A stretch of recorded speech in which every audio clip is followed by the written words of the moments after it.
Welcome to the Roots and Rhythm podcast, where we explore the essence of culture, our experiences, and a healing journey that shapes our growth in family.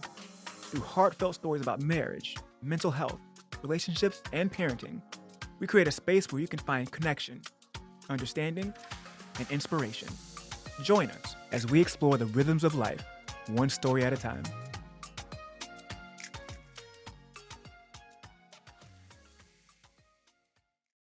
What's up, everybody? Welcome to another episode of the Roots and Rhythm podcast, where we explore the rhythms of life, one story at a time. It's your boy, Vlad the Bull, your number one embrace coach, and I'm joined by my lovely co-host, the one and only Angie, less I but mommy. We are in the building. Catch me up, sis. What's going on with you? I'm just happy Wallace is home. He's been home all month. All month. My heart is full. We saw My Ball in the mind is House Wednesday performing at An outdoor show. An outdoor show. It was beautiful. We've seen them perform there before, so shout out to Ball in the House. All the brothers in there doing phenomenal work. I am Beautiful. excited about the new songs that they're adding. I'm not gonna spoil it for the group. It's like a new show concept, which is very exciting stuff. Yeah, and they're going to premiere it in the fall. So be on the lookout for any live shows that they're going to have on November 10th. They're going to be at City Winery in Boston. So that's the only one I know off the top of my head, because I was like, City Winery, we have to make it like a parents' night out, date night, like we do, once in a while. So City Winery, November 10th. Be there or be whack. Be there or be whack. I was expecting square or something. Okay, all right. Be there or be whack, November 10th. Let's go. Shout out to Ball in the House and all people. So what are we talking about today, sis? Green flags. If y'all remember our episode way back when, we are on episode, I can't believe I'm saying this, we're on episode 40 right now. But 40. if you could go back in the archives, we did an episode called Red Flags or Banderas Rojas. Banderas Rojas. Okay. And in that episode, we discussed all the red flags that you need to flee, you see and flee from in relationships when it comes to building strategic partnerships in romance. But today, we're actually going to flip this thing on its head, and we're going to talk about green flags. What are the green flags that you're looking for in a partner for the long term? And this episode was actually inspired by my co-host, Angie. Why don't you tell them where this came from? So I've been seeing a dietitian, a registered dietitian for a while. She told me not to use her name, so I won't. I guess HIPAA or whatever violation. I don't know. But anyway, she's great. I love her. And she was telling me how her and her boyfriend have been together X amount of years, And she pretty much was just like, well, we want to get married, but it's like, what should I be looking for, like, to make sure that it's like a marriage that's going to last and stick, and that kind of got my brain all going, because I'm like, it just depends on so many things, Vlad. It's like you think you know someone and then you marry them and then they change. Right. And a lot of those changes come from, outside factors, like if you have kids or not, if there's like a death in your family, how they handle stress. And so it's like, what should people be looking for? So like the main thing that I told her, and we'll talk about all the green flags in the episode, but the main thing that I told her was, the first thing that popped into my mind, I'm like, well, this is going to be the person that you potentially have to bury your parents with. So that was like a big one, because that's like something that you are eventually going to have to do. Like, statistically, we bury our parents. Our parents don't bury children. So it's like, well, that was the other thing. If you have kids, what if you have a child? It's just so many things. But that was like the first thing that popped into my mind. I'm like, this is a person that you're going to potentially bury all four of your parents, or, their two and your two together. Yeah, parents, pets, family, friend, loved ones. So many things Stresses happen of life. Yeah, that really test the weather of time, test your resolve. And who can you go through those storms with, right? And now you can't predict everything, right, Angie? But there's a certain degree of certainty that you can have based on what you see. So we're going to go through some of the top 10 green flags that you see. If you see these, don't focus on the negative. It's looking good. We talked about this on another episode when we were talking about social media and how it's ruining the dating world for many people. And I think shows like, I'm just going to go on this really quick tangent real quick. Yes. About Pop the Balloon. Have you seen that show? I have, but you know what I want people to pop before we move forward? What's that? The subscribe button. Yeah. Hit it. Pop it. Don't pop, lock, and drop it. Just pop it. Pop subscribe. Matter of fact, subscribe. pop that subscribe button Lock us in and make sure you drop a comment. Yes, Let's go. yes, and share with your friends. But yes, Pop the Balloon, very fun show to watch for that. It's entertaining, but I have issues with it. Oh, I do too, because sometimes it's so sad. Dude puts one foot on the stage and it's like, pop, pop, pop, pop, pop, pop, pop, pop, pop, pop. The girl walks in with like a short haircut. Pop, pop, pop, pop, pop, pop. You know, have you seen the one that there's this little girl? She looks like Ariana Grande, and she said, "I just, I didn't like your shoes, and I didn't like, your jacket, and I'm kind of an intellectual, so I like a person who sounds a little more sophisticated in their everyday speak." Oh. And I was like, you want something you don't have. Interessante. Right. And so what I hate about this show is, I suppose it's true to form, is the reason why these people are single, right? Not even the person who's interviewed. Sometimes it is the person who's being interviewed that's coming as the bachelorette or the bachelor. Yeah. But y'all have some stupid ass reasons as to why you don't date. You're focusing on somebody's jacket and you're missing all of the green flags that you can't see. And then sometimes they regret it, Vlad. So they'll pop because of the jacket, and then the first thing out of his mouth is like, I have my own business. I have no kids. Because that's mostly what women are looking for. It's like, he has no baby mama drama, no kids. So it's like, okay, you pop because it's his jacket that he can easily take off and never wear again if you hate it so much. So yeah.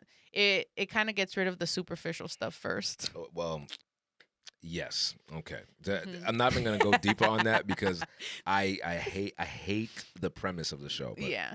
I digress. This is about green flags. This is good. These are positive things. These are great things. So, this is not going to rock your world, but it actually might rock your world. You might hear some things that you might be a little bit surprised about. So, what is the first green flag? And I personally think this is one of the most important green flags that you can find in a partner that you could build with, and that is accountability, right? Yes. That is the ability to take responsibility for what is yours, and let's just keep it plain, to say that I'm wrong. Say you're wrong and don't gaslight me. Don't gaslight. Don't deflect. If you have a partner, right, that does something, you tell them they've done something, and they tell you that's not what I did, gaslighting, or it's not a big deal, minimizing, or it'll never happen again, but they do it again, that's also not accountability. All of those are red flags. What's the green side of that is somebody who says, you know what, I hear you, I'm listening, and I'm going to do better. And I'm sorry. Yeah, apologize. Quick to apologize, especially if you definitely did something wrong. Yeah, man. Like, yo, I'm be honest with you. When I was growing up, it's not even just growing up. Still, to this day, my father cannot ever say anything that he's done wrong. He, on a phone call, I shit you not, this happened last summer, and it resulted in us not talking for a little bit. He said, I never did anything wrong, so I have nothing to apologize for. I'm like, wow. Interesting. Wow, that's crazy. But anywho, there's a reason why my father's still single. All right, in his lonesome. But you got to be able to say when you've done wrong, when you can do better. It just is what it is, right? Accountability. Now, why don't you tell us what the second one is? Yep. So the second one is healthy disagreement. Healthy disagreement. Yep. Break that down. Another episode that we had about fighting fair. So you're never going to agree 100% with anyone. Even the most compatible couples are going to have disagreements. But do we disagree with respect? Do we disagree in a healthy way where it's like healthy discord versus me putting you down because you have a difference of opinion than I do, or attacking your character because we aren't on the same page about something? And it's speaking to understand versus just attacking and not being able to see their point of view. Now, just for practicality's sake, let's do some role playing, okay? So let's say that you and I disagree about whether or not women are better healers than men. The male loneliness epidemic. About the male loneliness epidemic. Check out episode number 11 of season 2. It's the previous episode, and you will get the full conversation about loneliness. The whole episode was about the growing loneliness epidemic in adults in the United States. But then, you and I disagreed on the veracity of the male loneliness epidemic claim. But that okay? was very healthy, Vlad. We went back and forth. You said your stated your piece. I stated mine. I didn't call you out your name. I didn't question your character, your family, your upbringing. None of that. You know, because you didn't start talking about my ashy ankles. Right. We didn't do none of that. It was very healthy banter. And we stated our opinions, and that was that. And we're still friends, guys. And we're still in it. Look at oftentimes, and I've seen this in my just correct me if I'm wrong.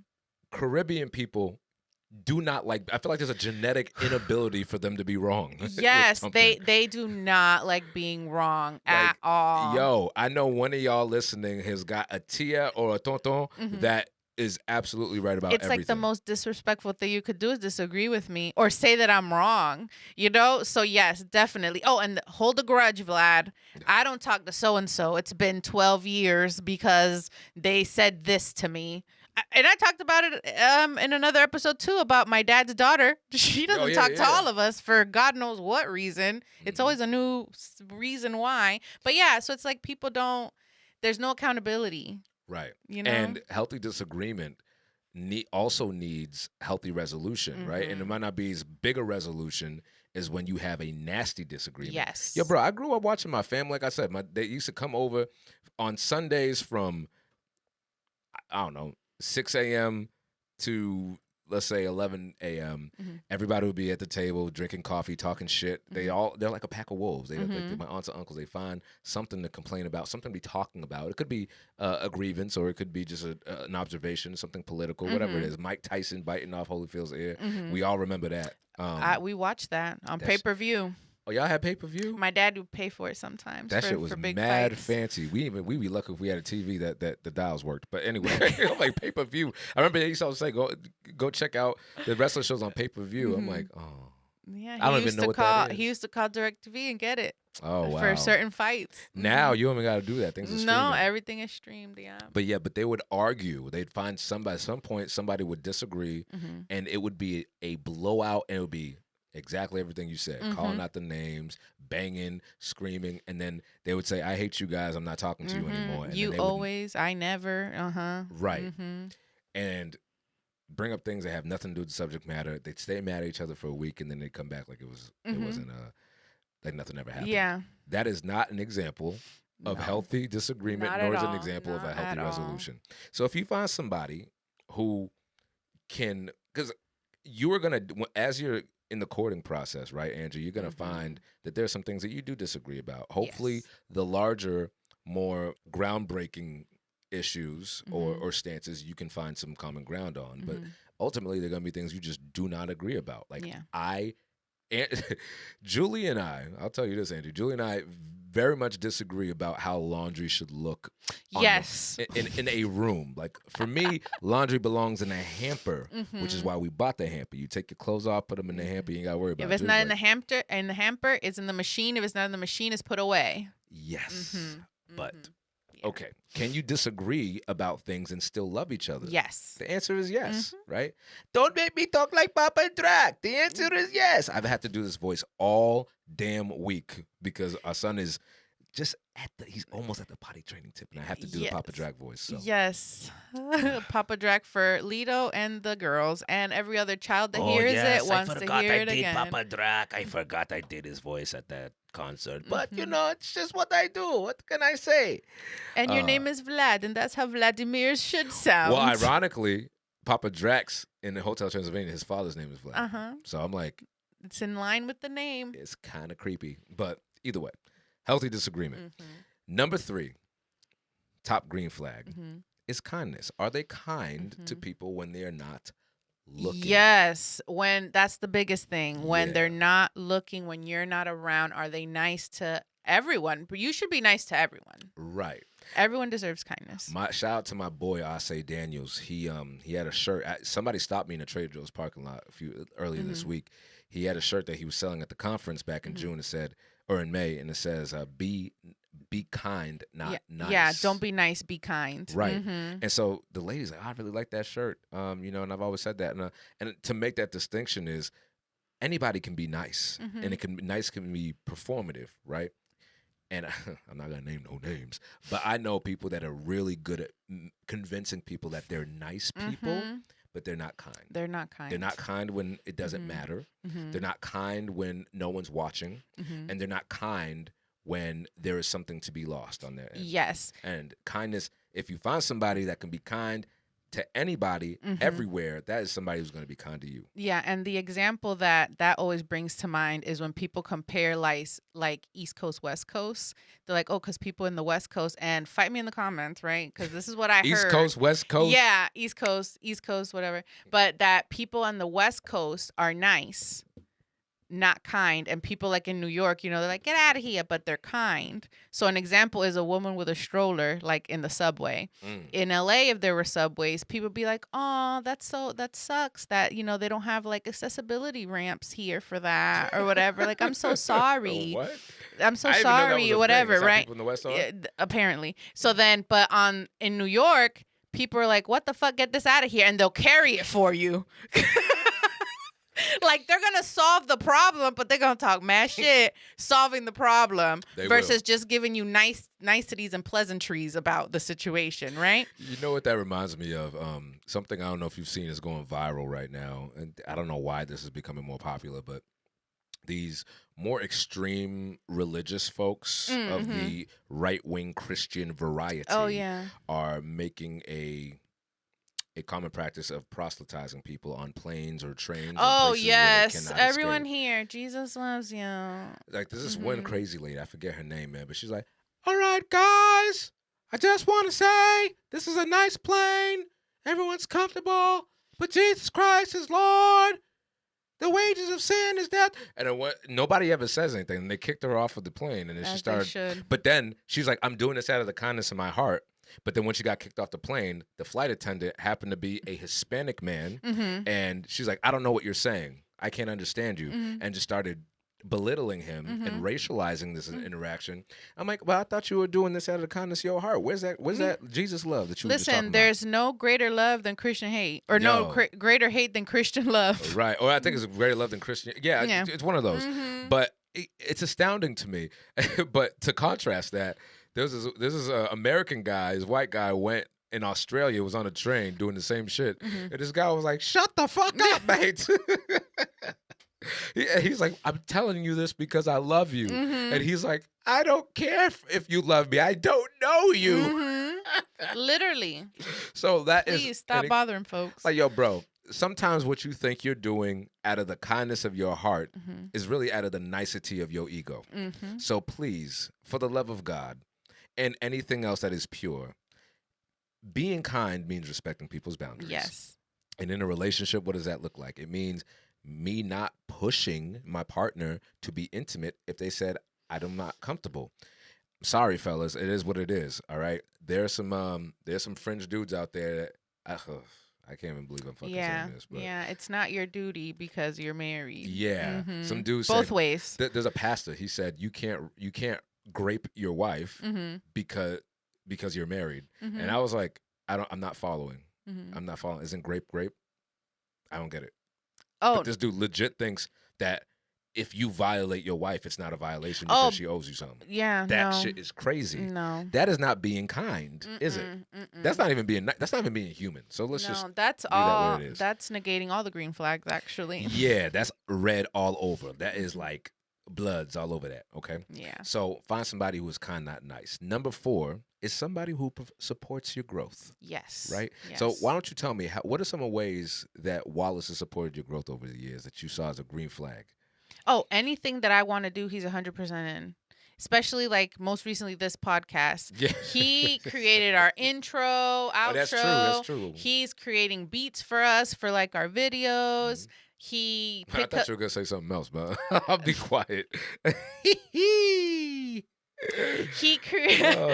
picks up the slack. Like, again, we kind of started late because we had a business meeting prior to this. So he's getting the girls, and not that, we're tit for tat, but, usually if I'm able to go get the girls, I can, and he's working too. So, just pretty much just making it possible for me to do this when I can do this. And I appreciate that. We don't got to be all up each other's butts just because we're married. We can do and grow separately to grow together. and follow our passions separately, because it's all going to go into the same pot. And Yeah, that's the way I see it. if I'm elevated, he's elevated. If we're, growing, we're growing together. So I do appreciate that. And vice versa. Same thing. I literally moved up here for Wallace's job. That's true. True. He goes on tour. I'm holding down the fort. And when he's home, he's home. And something you mentioned that I really want our listeners to hone in on is the idea that what he invests in you is what he receives as well. Yeah. And so they say, when a man and woman or two people get married, they become one flesh. That symbolism suggests that everything that affects you affects a partner. You take on their happiness, you take on their sadness, you take on their growth. And I can't say this enough. If you're with somebody who you can see from the very early on, and this is the problem, Angie, people are not screwed. Okay. When it comes to pop the balloon, pop the balloon. Pop this. Pop this, okay? When it comes to pop the balloon, pop the balloon, I don't even know, Papa. When it comes to pop the balloon, that show, people are scrutinizing and just filtering people out based on what they look like, right? Or based on what they sound like without getting to realize who they are. But I do argue that we need to be, well, not we, because we're married, but like people need to be generally more scrupulous when it comes to identifying these things and having a damn standard, okay? If somebody does not support your growth in the beginning, and what does that look like? It might look like, okay, we're on our third or fourth date, and I talk about, okay, I work this 9-to-5 job, but I really someday would love to go on the business of my own. I have this great idea. I want to start this organization. They're like, you think you could do that? Yeah. Who do you think you are? Or why would you want to leave a stable job? Red flag. Green flag is, I like that idea. Let me know how I can help you. How I can help you. Let's create a plan. Because obviously I don't want you leaving your job on a whim. You know what I'm saying? Right. How long can you stay there while you build? And then we can, you know what I'm saying, decide when to leave with a strategy. Strategize together. That's how it should be. It should be. But yes, I do think people need to be more picky, Vlad, because at the end of the day, who you choose to spend your life with, tie your life with, because marriage is a business. It is a business. You know what I'm saying? Enterprise, yeah. It's an enterprise. Is the biggest decision that you're going to make. It's going to make or break the rest of your life. Yeah, and imagine being married to somebody who just doesn't really care what you got going and then on. You're stuck. You're stuck, right? And we had an episode when we talked about coercive control and domestic violence. Y'all should check that out. But it goes without saying, all of these green flags should be your standard, all right? So now number 5, somebody who supports your growth. I'm going to let you introduce this one because I know this is something that you're very passionate about. Yes, someone that's emotionally available. Emotionally available. And what does that look like? Break that down. Someone that is just supporting you, not just with your endeavors, but also with your mental health. Someone that is going to be able to just be there for you when it comes to your feelings, emotional, and being validating is the biggest thing. So if I'm feeling a certain type of way, are you going to meet me there and kind of help me organize those things and kind of get to the root of why I'm feeling certain ways? Yeah. And are you the cause of it? Yeah. I mean, yeah, that's a big piece. You know? But yeah, that's what I think, especially when you've been married this long, you should know your partner well enough to know, like, this could be what is causing this, and how can I help alleviate some of that so we can keep growing and get to where we want to go. But yeah. Well, to add to that too, part of emotional availability is creating safe spaces, right? Yes. So it's me being available to hold that space for you, and for you to feel safe in that space. But it's also me allowing access inside my emotions. Now, we talked about men and how we're socialized to keep things in. And the default, I see this in my work with men all the time. The default that I see with men is that, or the default problem, I would say, the widespread problem that I see, or struggle that I see with men, is that their wives want more, and they want access to something that they've never given access to. It's like you asking me for the password to my email, and I wrote it on a sticky note, and I put it in a backpack, inside of another backpack, inside of a closet, inside of another city, inside of another country, right? It's like you're asking me for something that I've never accessed. That's a red flag. Yeah. Now I know what happens though, because I know these women be trying to say these dudes out here. They say you can't say these, but you can't say these things. All right, you can't save everybody, and so if somebody is emotionally unavailable and they're not willing to take the steps or do the work to get to the root of that unavailability, you need to run for the hills. Because what is that going to look like in a relationship with somebody you can't feel safe around, somebody you can't trust, somebody you can't come to with your problems, somebody who won't let you in on what's going on with them? That becomes an unnecessary lift, right? And it's never going to look perfect. There are times that my go-to, again, is to recluse when I have a lot on my mind. I have to force myself to be in the room with other people, namely my spouse, and say, Jules, here's what's going on for me.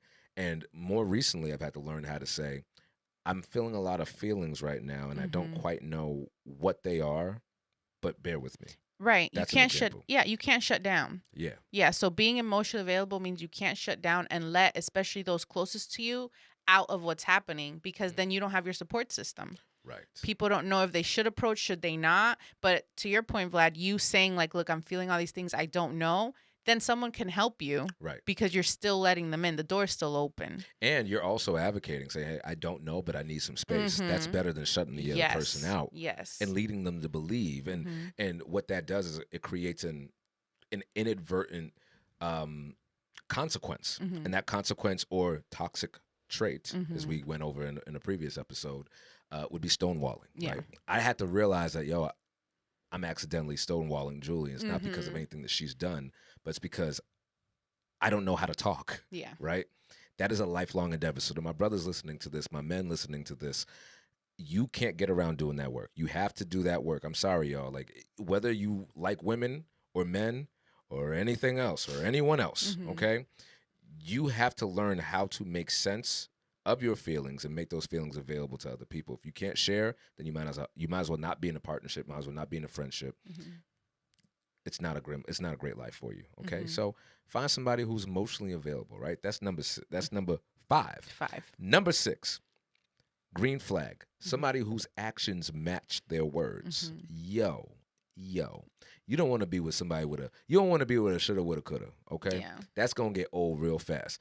Shoulda, woulda, couldas. Like, I should have started that business. I could have done this. You can let some of that slide while you're in the dating phase. But when you start getting married, sharing property, and humans with other people, your actions have to match your words. If you say you want to be a father, or you want to be a mother, you want to be a parent, you got to be willing to do what parents do. Yeah, and be consistent, because that's what's going to build the trust for me to trust that we can do everything else that we have to do in our lives, right? So it's like you're being consistent. If you're going to call me, you're going to, say, what is it? Do what you say you're going to do. You keep your commitments. You're there for the kids. You're there for pickup. You say you're going to pick them up. You do that. Just consistent. That's the biggest thing for me, consistency. Well, I remember we talked on an early episode. I don't even know if this show's going on anymore. Is Nelly and Ashanti? Oh, yeah. I don't know if it is or not. Yeah. It was kind of DOA for me. I'm like, Nelly's not a terribly interesting dude. But the only thing that was interesting about it was that he said flat out, I don't change diapers. Oh, yeah. He's like, I ain't hanging out with this joker till he's at least 1 year old, where he could walk. Yeah, or unless he can tell me that he's hungry. I was like, that's the stupidest thing I ever heard of. Yeah. You agreed to have sex, which means you agreed to be a parent, which means you agreed to take responsibility. Your actions have to match your words. If that's what you express, then you have to be willing to follow through on your commitment, man. You can't just be sitting here, raw dogging it and having a good time. And then when the commitment comes with some follow through, you being responsible for raising a human, you can't just be like, I want to. What if I just said, "Hey, yo, Jules, man, I just, I want to be a parent, but you gonna be solo doling it for the first 5 years. I'm gonna do my part because you need me to make that baby, and that's it." Those are the worst. I've done those enough. are the hardest years. Those are the foundational years. So if you're not going to be changing diapers, if you're not going to be helping out, if you're not going to be packing lunch, if you're not going to be missing sleep, then what do I need you for? I could have had a sperm donor. Literally, I'm doing it by myself. What is it? I'm a married single mother. Come on, the now. worst. Come on now. Actions have to match your words. All right. Number 7. Ooh. Yeah. I like this one. They respect boundaries. Can y'all say boundaries? Boundaries. Boundaries. Why are boundaries important in a relationship? boundaries maintain the respect, the Mhm. mutual respect in the relationship. Mhm. If I tell you, I really don't like. Actually, great example is 90 Day Fiance, Mhm. the newest season. Mhm. I forget his name, but there's a guy who's dating this woman from Brazil, and she comes here. This man is like deathly allergic. Well, maybe not deathly, but he thinks he is. Yeah. Deathly allergic to fragrances. Mhm. Now, if you know anything about people from Brazil, whether either man or woman, they love fragrances. They love them some cologne baths. Yeah, baths. Okay? Baths. And it doesn't smell cheap and funky, but like they just like to smell good. It's part of the culture. And she came and she was spraying something, to make herself feel nice and perky. And he was outside coughing. I think he laid it on a little thick. He's like, "You're trying to kill me." And it's like, I know people like that too. it's like you'd be all right. Like, you never been to a Macy's? Come on, let's Yeah. get together. But that's a boundary that he set. He said, "I told you that I can't have you have fragrances in this house because I'm like, I can't breathe." Right. So a person who respects your boundaries also respects. What's another example of a boundary that you may set in a relationship is, I need to spend time with my siblings. I need to spend time with my friends. Or if I don't want to talk about something right now, I need you to respect that I need some time. That's a boundary that I'm setting, right? Or perfect example, Julie told me she didn't want to breastfeed. Cool. Okay. It's your body. Ain't my body. Shoot, I ain't gonna be leaking nowhere. I ain't gotta be engorged. Like we had to watch. We had to do the cabbage thing. But, That's a whole nother episode. Breastfeed or not to breastfeed. Well, my question is with the cabbage. Y'all can help us out in the comments. Angie, what do you do with the cabbage? Oh, it's to stop your milk. No, but what do you do with it after? You throw it out, I would assume. Can't make like a breast I milk guess and cabbage. I guess you could. It'd be the healthiest casserole. cabbage soup you could make. Breast milk has so many nutrients and antibodies and all the things. I heard it was tasty too. I heard it was. It's like sweet. Cinnamon toast crunch. It's type of literally deal. sweet and thick because it's full of fat. It's like fat sweet. Goodies. There was this Delish. guy on an old ass Maury episode. I'm like, man, I really should have gotten to school today. He was saying he was cheating on his wife with the babysitter because the babysitter was pregnant, and he said, "I just did it because I wanted the breast milk." Well, there's like this episode's going far left, but there's like people that All the way over there. fetishize like pregnant women because of the breast milk, and then your titties are up to here because they're full of milk. It's like a whole thing. That is so strange. I know, That is know, weird. but it's sweet, thick, exactly what the baby needs. And then another thing about breast milk, and then we'll stop, is because it's so great the things the human body could do, Vlad. Like real. literally, when the girls were sick, my breast milk would change colors because it have more like virus fighting antibodies, so it'd get like more yellow and more like potent to like help them get rid of whatever sickness they had. Wow, that is actually pretty. It is pretty cool. And then depending on if you have a girl or a boy, if you're nursing a boy, your milk has more protein because boys need more protein for their muscle mass, and girls have more calcium because later on in life you're gonna need calcium. So your as body women. automatically knows. Yes, Vlad. That is a miracle. Women, amazing women. If you That's breastfed, crazy. put it in the chat because it was a great journey, and I respect people that don't breastfeed, but just the science behind breast milk is so amazing to me. It's literally not my passion project. Like I'm out here researching it, but it's Angie's just like, it I'm wasn't just gonna get until pregnant again just so I can get the. no, but for real, I loved being pregnant. I did. You know, it what's was funny? just Julie all the does baby not understand stuff. people who say that. I did. It made me feel. I never felt more beautiful than I did when I was pregnant. I will say, Julie had the most beautiful. Not that she doesn't anymore, but it's different. It is different. The glow was, fellas, y'all already know what's going on. Like when Julie was pregnant, I could not stay away from her. It was like it was pheromones up the yin yang. It's like she just walked in and she just was like a Athena, like a goddess. A freaking goddess. It was crazy. Exactly. You know what else makes you look and feel like a goddess? When you're loved well. When you have a man that part. has all these green flags, you That just feel part. like bam, bam. And when Bam. when a man respects your boundaries, when a man respects your autonomy, Yes. fellas, that is a green flag. It is a lovely flag. So wait, if you have that in your relationship right now, wave that thing proudly because it is not it does not experience It's not a universal experience. Not everybody gets to. No, and to when have that. again when you're loved right, it comes out of your pores and you just feel it. Like it's funny because my mom or just like people that are around me in general, they're like, "Oh, Wallace must be home." I'm like, "You see it in my face, don't ya? You see it in my aura, don't ya? Because he's home." When that serenade is coming. You just walk a little. I have a little pep in my step because Wallace has been home all this time. Yeah, Angie be going when Wallace is home. Angie be going for walks in half the time because she's like, I just want to hurry up and get home. Yes. Something else in our show notes here: healthy love doesn't require control. Going back to they respect boundaries. Talk about it. You don't have to be constantly monitoring your spouse, husband, or wife if you trust them and those boundaries are there. If you feel like that's happening, set those boundaries. Be like, I don't need that to happen. You know what I mean? And if they don't respect those boundaries, that's when you start looking at that red side of that flag, boy. Yes, and how can we fix that? How can we get help in order to fix that? Because healthy love does not have control. They're not there to control you. They should be there to love you and respect you.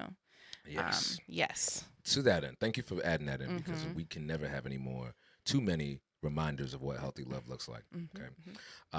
Number 8 on the green flag list is stress management. And that's why I think this is important to kind of tie into what you were just saying when you're loved well. Life is stressful. Yes. To be human is to be stressed. Okay? You can mitigate your stress, but you can't avoid stress. Stress will come for you when you're not looking. It will come for you when you are looking for it. And as complicated as your life gets, it gets even more stressful and more complicated when you bring in other humans, when you bring in property. Even if you don't have children, if you buy a house together, you have a dog together, you have a pair of keys together, I don't know, like you have a room together, it's stressful. You got rent to pay, stuff. So is your partner the same person when they are stressed versus when they are not? Now, nobody, let me clarify, Angie, nobody is the same when they're stressed. Right. It's not. It's different environment. Yeah. Yeah. One of my sorority sisters, when, you're in college and they're older, so they're like giving you advice and stuff. They're like, you should never marry someone unless you've traveled with them and seen those stresses and lived with them to see how they are behind closed doors. Because again, we did both. You're right. Because you see, and I think it was one of the other, like healthy disagreement, kindness, accountability. You don't see those things until you're put into pressure situations, right? So if you've just had this happy-go-lucky dating life and then you get married and now you bring in the kids, you bring in a mortgage, you bring in you lose your job, a death in the family. Like if you don't see those things prior to, you don't know how that person is in those situations. So it's like, how are they in that? You go on vacation, you miss your flight, you're stuck somewhere. How are they dealing with that? Are they making the best out of a bad situation? Are they cussing out the gate agent, cussing you out because maybe it's your fault that you missed the flight? Right. You don't know until you're put into that pressure cooker. And then what happens? Like, what are you left with? Excellent point. So you have to watch how they behave when they're tired, when they're broke. Ooh, you know what I'm saying? Yeah. Everything's happy-go-lucky until they lose their job. You drain your savings. It's been a year and a half that you haven't had employment because that's the economy that we're living in now. There's people that have been without a job for a year. Are they going to support me in my unemployment? You can't control that, right? You can't put them in these situations. But see if there's other ways that you can see how they handle pressure or other things. Ask questions. Ask their mama. Ask their sister. Like, hey, ask them, have you ever been through adversity and how did you handle it? Took the words right out of my mouth. That is like one of the first questions you should ask. That is like a college interview question right there. But it's true because in college, obviously, you have to deal with that, with a lot of stress and managing, juggling schedules, your social life, your academic life. Stress management. And that's going to be really key when we get to green flag number 10. But for 9, this is big. This is big. Don't miss this one, y'all. Number 9 green flag in a partner that will go the distance with you is, do they have healthy relationships. Outside relationships, Okay. yes. And Do we're they not have talking healthy about, friends? healthy friends. We're not talking about maybe you can investigate their old, like, why did you break up with your last partner? Don't spend up too much time. You might not like what you find. Right. Well, yeah. Don't But you go should looking. You should. Don't go out here stalking their exes and figure out why. No, ask them like, hey, why did you break up with your last, relationship? Like, what's going on? Because at the end of the day, Vlad, no one has a perfect family. Maybe because of trauma, they don't talk to their, family members or whatever. But there have to be friendships that they've had for years. Like, how are those relationships? Because honestly, a red flag for me is if you have no friends. Ooh. You barely have friends, or if you do have friends, they're kind of like acquaintances. Like, you don't have any, I don't know, and that might be a little. Some people might think that's a little harsh. No, that's a red flag for me. Like, you have no friends, bro. That means I'm gonna be it. Like, it's just me. That's suffocating. Well, what if it's somebody who has a difficult time making friends? They genuinely try. Well, that's different, Vlad, because then it's like, okay, do you know why you have difficulty having friends? Because then that's the self-awareness of it all. So it's like, that. And then I'm also going to know that, because if I'm getting to know you and we're building that relationship, I'm going to see why not. But if you're giving me this persona and this facade of I'm such a nice, kind person, and your relationships don't match that, why wouldn't someone want to be friends with someone that's not awkward, kind, and nice? Right. And this is what I hate about Pop the Balloon again. Fucking hate this show. I hate it so much. But I fucking hate it so much.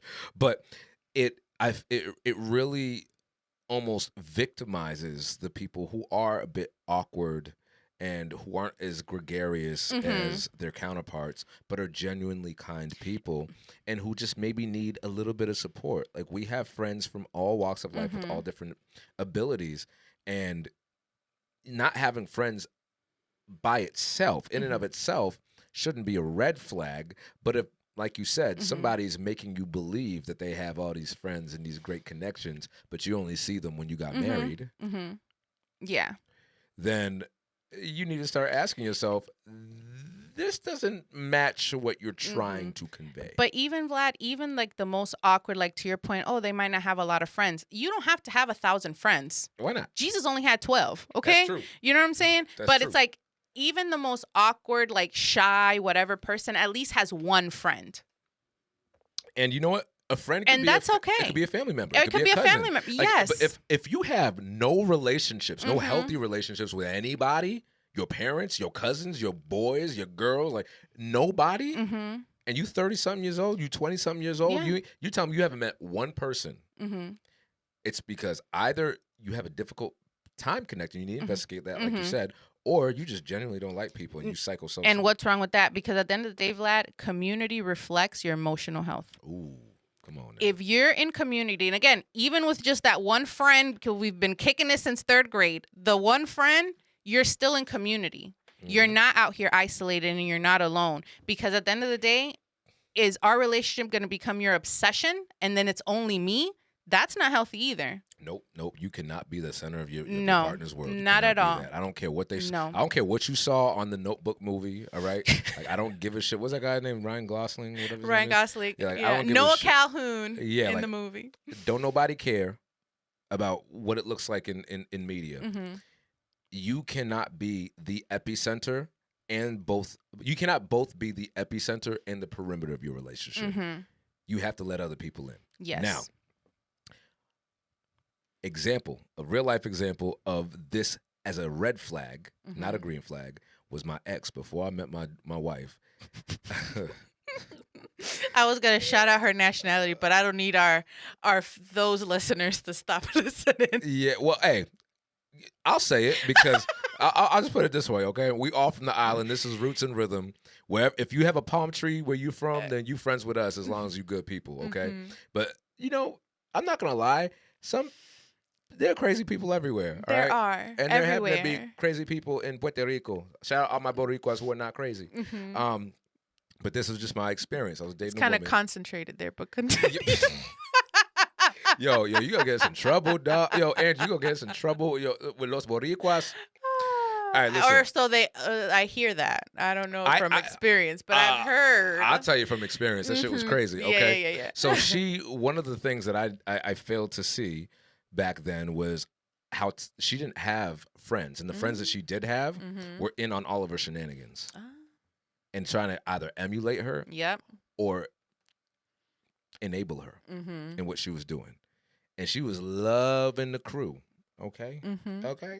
All right. Yikes. Okay. Yikes. You should be sweating because I was not sweating, and I should have been sweating. If I would have known you would have told me start sweating, boy, because there's some shit that's not.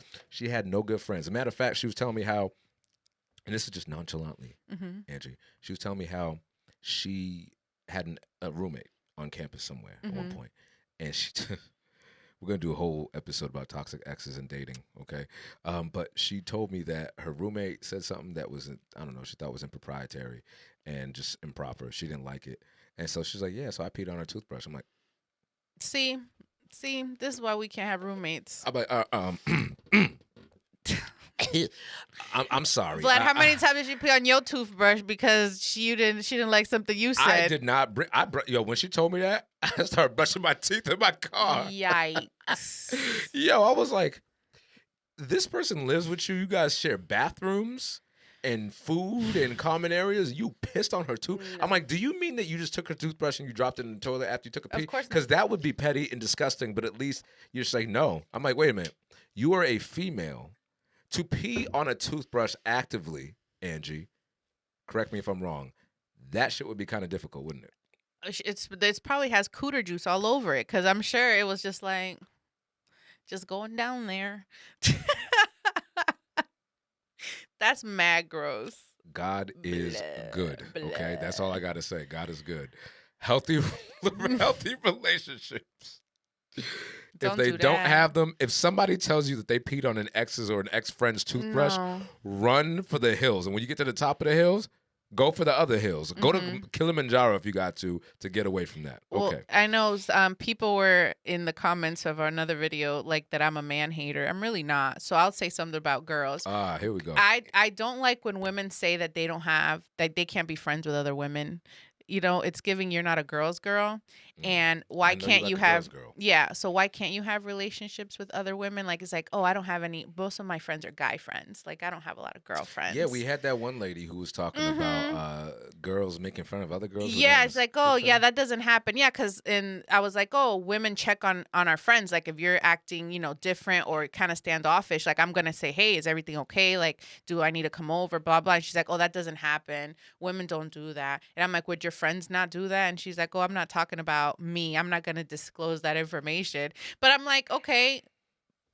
But I just don't like when girls aren't girls. Yeah. Like, women support women. I support women. But yeah, and then you only have guy friends. So that's like that is a huge red flag. To me, why can't you not have relationships with other women? Like, why is that so hard for you? Yeah, you might have some mommy drama. Something. Some mama drama. But yeah, not even one friend, you know what I'm saying? Or or if you do have friends, they're not close. It's all kind of like acquaintances, like out here, like they don't really know you. They don't know what's going on in your life. Because again, then it's going to be hard for you to share what's going on with you. Then like you're isolated, and it's just too much. Yeah, I know we said this is a green flag episode. We've been talking about the red flags for the last few minutes. It's hard because there's so many red flags. But it's hard because those of you, I mean, you're the person, your dietitian, is really passionate about this. She really wants to know, like, what are some things that how do I know for certain that I'm not going to get divorced or this is going to be for the long run. Healthy relationships are important, imperative, because I'll use Julie as an example. I was telling her the other day because her and her girlfriends from high school, they're still tight. And they meet every month, I think once a month or so, or maybe once a week. And they go online and they play games. Like, nice. I mean, I don't know what kind of games. I think it was like, I don't know if it was Dungeons and Dragons. It wasn't Dungeons and Dragons. It was some other stuff. But they get together and they play games. And I just told her the next morning, I'm like, you know what, Jules? I really like your friends. And I've already, like, I know these people. Like, I met them, went to their weddings, both of their weddings, actually. And I was like, but nah, like, you can tell that there is a mutual respect between all of you. And there's an admiration that flows seamlessly within all of you and from and to each other. And that's just beautiful. Yes. That's a beautiful thing. Like, I'm blessed to be a part of that. So you kind of have to see it. That's another way to look at it, is if you can see yourself in those friendships, is your partner willing to allow you to become? Because there's some people that are just like, no, these are my friends. Get your own. Yeah. And it's like, nah, boo. When we together, we a We're package. all together, yeah. One of the first things I had Julie do was meet my best friend David. I'm like, oh, you gonna meet David, and you gonna meet David's brother, then you gonna meet David's other brother, then you gonna meet David's other brother, then you gonna meet his sister, and then his other sister, and his other. He has a big family. Yeah, but that's yeah. not to say, Vlad, that Julie can't hang out with you guys, or you can't hang out with David and Julie together, but then also have your time to be just with you and your friends. Yeah, like you hang out with Julie's friends, and then Julie goes and does her own thing with her friends.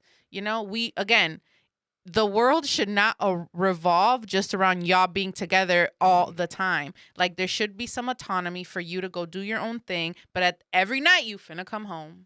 Well, you know, the alternative, Angie, is what I call the Romeo and Juliet effect. And we all know how that turned out. Yeah. Y'all don't want to be like that. That shit, you don't want to be like Romeo and Juliet. Okay? So, healthy relationships, if you see them, embrace it. Yes. All right? Now, I said that stress management was going to be relevant to the final green flag. And I think this is the best one. This is hands down the best one. Number 10 top green flag for a partner that will go the distance is your peace increases when they're there. Yes. Now, what do most men say? I again, Pop the Balloon. It has got to be a sponsor to this goddamn show because I am so fucking mad with everything that it has to do with. But one thing that I hear when the men are the bachelors surveying the women, is that they always say, I want someone who creates peace. I don't want no drama. I don't want no headaches. And someone was like, why guys always say that? Why guys always, when they're talking about prospective women, they're always talking about, well, I don't want a headache. I want peace. And it's like, well, number one, again, peeing on a toothbrush is antithetical to my peace. Okay. Number two, I want to be able to come home from the outside world that is looking at me, judging me, squeezing me, testing me. And I don't want that to continue when I'm at my house. Yes. I want to come home and be able to just have my refuge in you without you being everything. Yes. That when you're home, that's when you're at peace. Not when you leave the house, that's when you get peace. Yeah, because look at, if we're all about accountability on this podcast. If you're, again, on the side of the red flag, if you go home and you can't wait to leave home in order to breathe a sigh of relief. Like if you're leaving your house and you're like, oh man, thank God I'm free, or freedom. Freedom. No, that is not love. That is not cohesive. Yes. And that is not sustainable because you can't create life where there was no life. Right? Are we living on Mars right now? There's water on Mars, right? But can we live on Mars right now? Not yet. Not yet. Why? Because it can't sustain us. It can't sustain us. Your home is your lifeblood. Your relationship is going to be the one, your romantic one, is going to be the one that it might not be the most important. We're not asking for priority, but this is a prioritization, especially as we talk about marriage. And if that's what you're going to be investing all of your most of your time and your energy, then it needs to be something that adds to your peace. Yes. Not takes from it. Yeah. Love shouldn't make us feel anxious. Yeah. We should be excited to come together and be together. We should feel safe, heard, respected, valued in our home. So yes. Wow. You feel the increase of peace when you're together. And I think that's beautiful. And I look forward to that every single night. I know. Listen, August is great. Wallace has been home every single night. It's my favorite. Favorite. Yes. But you still support. Oh, yes. And I know he gonna leave me again to go on tour. I know that. And that's him living his dream. We see it. The girls see their daddy, their papi living his dream. That's beautiful to me. Oh, it's gorgeous. You know what, Alana, I know that she's going to be a singer. In some degree, some way, shape, or form. She's way too comfortable at those concerts. I'm like, y'all might as well just give Alana another. Just teach her a part. Have her and just have her listen. Both girls, that's just what they grew up around, so they know and they respect like the equipment. Like they just know things because that's their life. And when they get older, they're gonna respect the fact that you supported him in that, knowing because when they find out about how the world works and how effed up people are, they're gonna be like, Mommy, I really love the fact that you supported Poppy. You didn't have to if you didn't want to, but you did. No. And when they get with someone, with their partner, they're going to see, well, I want someone that supports my dreams like this. Right. Like, if it's not that, I don't want it. Mm. You know? And I think that that's great. And I do think that we show a healthy relationship to the girls, and even to my friends that are separated from their spouses or working on getting divorced. Like, they tell me that all the time. My kids don't have that at our house, but I know when we come over, they see it somewhere. Ooh. Yeah, I guess I didn't even think about that. That's because that's another layer of when you have dysfunction in your house, the things that your kids are watching. And if you know that you don't have it, you should have people around them that do model that, so they at least see it somewhere. And I'm glad that I have friends that recognize that, and gonna make me cry. But that they tell me those things, and then it's like, dang, well, I'm glad that at least we can be there for, for other kids or people, for them to see that healthy dynamic if they don't have it at home. So, I mean, that's such a great point too, Angie. One of the crowning, I don't even know if I'd call it a crowning achievement, but one of the turning points for me is when I realized that my parents were benefiting from seeing my relationship with Julie. And they may not ever say it out loud, but I know they're both low-key proud that I cultivated something that they could not. Yes. And they see how we are together. They see how we are with Lito. And we're just three peas in a pod when we're all together. And Lito knows that. Like, whenever we come to pick Lito up together, because it's usually just me, but sometimes Julie and I are coming out for lunch date or whatever. And he'll see like, Mommy, Daddy, and then he'll do a group hug, and he won't let us go. Oh yeah, the girls love a group hug. I'm like, damn, like that's you can't place a price on that. No, but that is it's peace personified. Is when peace lives in the home, such that, to your point, your friends talking about, such that you don't even have to be a blood member of this family. Yeah. You just come in and oh damn, it's peaceful in here. It came down from 94 degrees outside to 65. Yes, how I actually keep my house figuratively and emotionally. We're lovey, cuddle, right? Our question for you, the audience, you heard these 10 green flags. You're in a relationship, or you might be like Angie's dietitian, who's got all the hope in the world for a beautiful coming together and a long love story. But you don't know if it'll go the distance. Maybe it's because you saw unhealthy dynamics growing up. You've been around divorce. You were a child of divorce.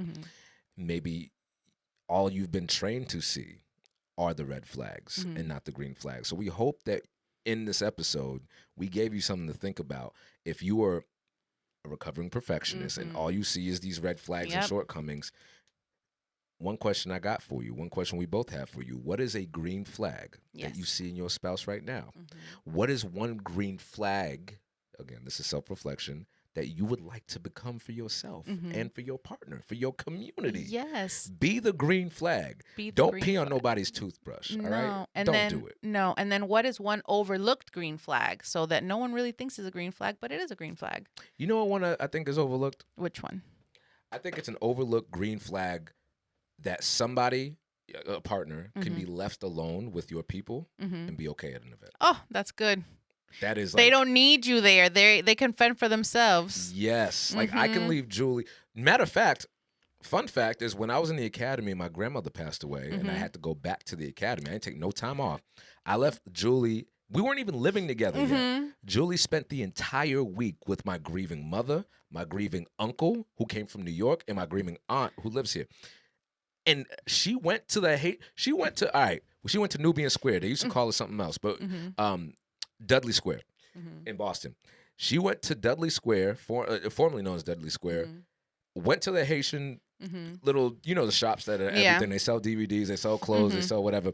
She went there to get my grandmother's clothes with my mom, saw the bartering, had no idea what was being said because she don't speak Haitian Creole, and she was fine. Yeah. Like, that is an overlooked green flag. The ability to be autonomous within people who you did not grow up with or were not raised by. Like, I could be, you drop me right now in the middle of Michigan or in the middle of Oregon, either side of my wife's family, and I'm straight with them. We saw a whole lot of them this summer, and they're my family. Well, and that's the thing, Vlad. So you guys are going to a memorial service for a cousin. If for whatever reason Julie couldn't, if let's say she was pregnant at this time with Lita or whatever, you would go by yourself. Oh, I'll tell you. You know what I'm saying? You can. When their grandmother died, I have a oh man, I don't want to cry. My cousin-in-law had passed away. He one of my memories with him. It's kind of an indirect memory because he wasn't. So there's a hot tub at the summer house, the lake house that their grandmother had, and me and her cousins were all in this hot tub. And her side of the family, the guest men, these are 7 foot tall, big old teddy bears. They're big and tall. Big and tall, and I am 5'6", and I'm in this. Okay, 5'6", maybe 5'5.5" with no shoes on, and I'm sitting here in this hot tub, and all I could see is my cousin-in-law's nipple line, just hair, but I'm chilling, I'm happy, and I felt so comfortable that this is back when I used to drink. I felt so comfortable that I went in there, I came out of the hot tub and I flashed everybody, and our cousin Brian, who passed away, God rest his soul.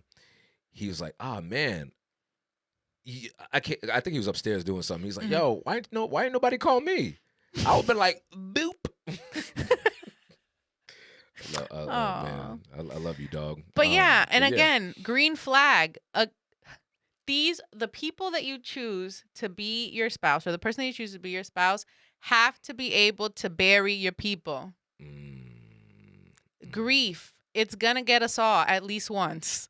And it's like, can they handle all of that? The family dynamics when grief hits. Because it's people, when grief happens, it affects people differently. Can you maneuver all these different things and kind of like get in where you fit in and just pick up the pieces as they go? Because you're also grieving, but it's not to that level. Like, you're there as the family, but you're there more as a support. And they have to be able to support you when the roles are reversed. And you know what, man? Such a great point. I see my mother-in-law do this expertly with my father-in-law's family, but I also saw my mom, who is long divorced from my father when my grandmother died. My dad's mom in 2015. My mom acted like there was no beef between them. Yeah. They had a funeral because of my mom. She got the church, she got the arrangement, she got the priest, and maybe that's something to think about. Is if you're reflecting and you're taking accountability, which is green flag number one. Maybe something that you encounter in your journey is, what was a green flag in a partner that I missed out on, that I didn't capitalize on, that I didn't appreciate the time because I just didn't know any better? What is something that I missed out on that I really hope comes back to me in the universe, right? So just to review, 10 green flags. Someone who takes accountability. Someone who can disagree healthily. Yes. Someone who is kind, not nice. Someone who supports your growth. Someone who is emotionally available, right? Hold space and can be in that space and be available. Someone whose actions match their words. Someone who respects and creates the appropriate boundaries. Someone who manages stress relatively well. Someone who has healthy relationships outside of you that you can admire and be a part of, and someone whose peace, or someone who increases your peace when you're with them. Yes. Right. So I'm giving y'all some homework. First piece of homework is make sure you like this episode, smash the subscribe button, and share this to at least 3 people. I ain't playing with y'all. No, 3 people that are currently in relationships to see if they're healthy or not. Yeah. And if you're with somebody, listen, again, number 1 is accountability. If you're with somebody that's shitting all over their partner all the time and all they could do is sees the bad things, send them this list. Yeah. Okay? And we're going to put the list in the show notes. All right? And ask yourself, what is one green flag that you want to be? Let's go. I love it. I love it. This has been great, Vlad. This has been awesome, man. So make sure y'all like, follow, subscribe. Roots of Rhythm Podcast. If you want to be a guest, send us a DM. Send us a comment. Let us know what you think about this list. Let us know if we missed anything. And we are signing off. It's your boy, Vlad the Bull, your number 1 embrace coach. And Angie, La Cyber Mommy. We are out of here. Stay rooted. Yeah.